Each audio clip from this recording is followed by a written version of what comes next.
Why I'm an atheist over an agnostic.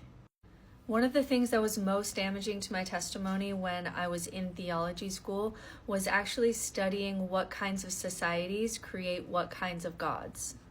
And it got to the point where you could give me a society and tell me how it functions, and I will tell you what kind of god they had, and I would be right.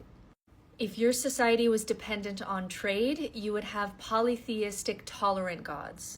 We're talking Hindu gods, Roman gods. They don't require a lot of people, and also by being tolerant for diverse beliefs, it allows for flowing trade. If the society is a hierarchy with a strict authoritarian leader at the top, then the gods will also be that too. That god will be omnipotent and controlling. Think Islam. If you have a small egalitarian hunter-gatherer society, then you have animism, and your god will not really be watching over your morality. In fact, we only get gods who need to watch over people's morality when the society gets too big that it can't kind of self-manage.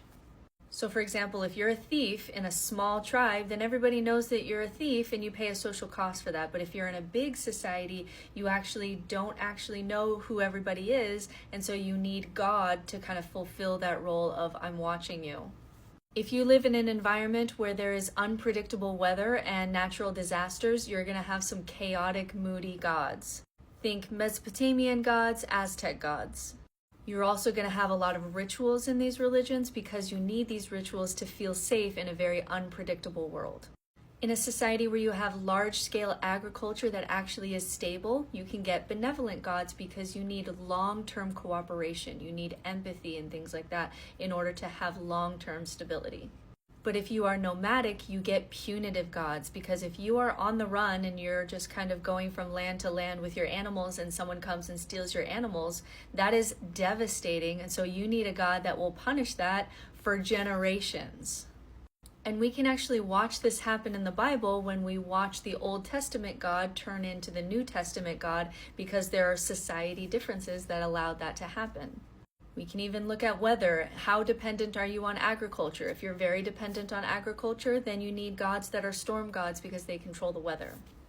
If you have a society that values reason or the values of like the Enlightenment, you're going to get a deist god. So this would be a creator god, but not one that has emotions, not the one that's moved by personal prayer, not a personal god. This is what this is the god that the founding fathers believed in because they valued rationality. So that's the kind of god that you get, just a god that's impersonal, who created the universe, but doesn't really care about us beyond that.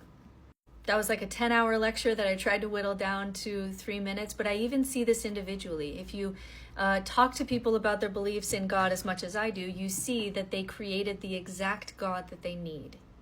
People who psychologically need more order and structure to psychologically function have a more black and white defined God.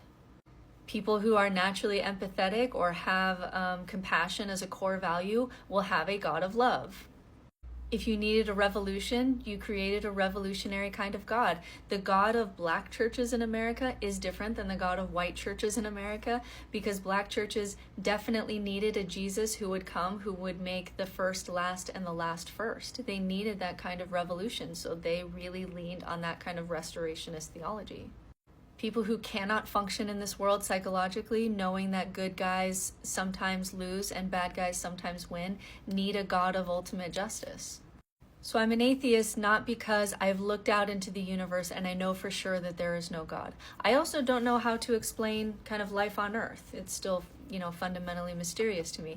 I'm an atheist because we create God, and I can prove that, how we do that as a society, and I can also see how we do that individually. If you tell me the God that you believe in, I can learn a lot about you and what you need and what your fears are and what your subconscious desires are. And that kind of tells me that we are the ones creating God rather than God creating us.